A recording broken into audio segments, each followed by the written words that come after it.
আসসালামু আলাইকুম রহমতুল্লাহ। আসসালাম রহমতুল্লাহ বরকাত। সম্মানিত শাহেখ, আমি ঢাকা থেকে বলছি, হুমায়ুন কবির। জি বলেন। যে আমার প্রশ্নটা হচ্ছে, এক ব্যক্তি মানত করছে যে খতমে ইউনুস পড়বে, অর্থাৎ 20-40 জন লোক বাড়িতে এটা দোয়া ইউনুসের খতম করবে, পাশাপাশি হচ্ছে খাওয়া দাওয়ার ব্যবস্থা করবে। সোয়াল তো সোয়াল আকবর। পরবর্তীতে আমরা সোয়াল আকবর ইউনূস আলাইহিস সালামের দোয়া পড়বে, হ্যাঁ।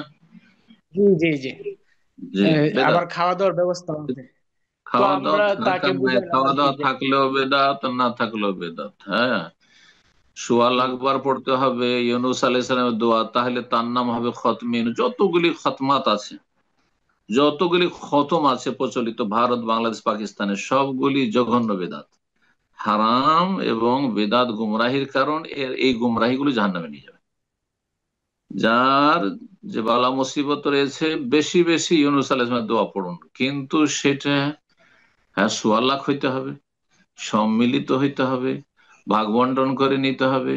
আর তারপরে বুটের দানা অথবা আপনার আউজুবিল্লাহ আটার গুলি তৈরি করে আবার শুকিয়ে সেগুলি দিয়ে এসব, হ্যাঁ, মা আনজালাল্লাহু বিহা মিন সুলতান, এরকম ইসলাম আল্লাহ নাজিলই করেননি। এটি ইসলামই নয় এগুলো।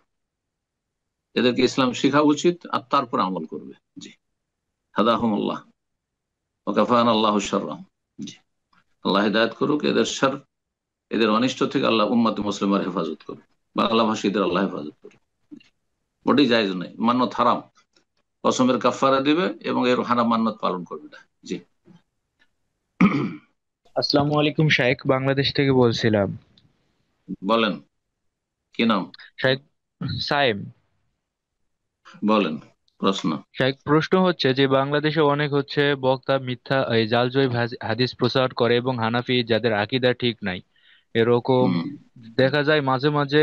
যখন সঠিক কথা বলে সেক্ষেত্রেও মনের মধ্যে একটা প্রশ্ন জাগে যে আসলে ভুল তথ্য দিচ্ছে নাকি হ্যাঁ, সঠিক তা তো তথ্য দিচ্ছে। অবশ্যই। জি জি।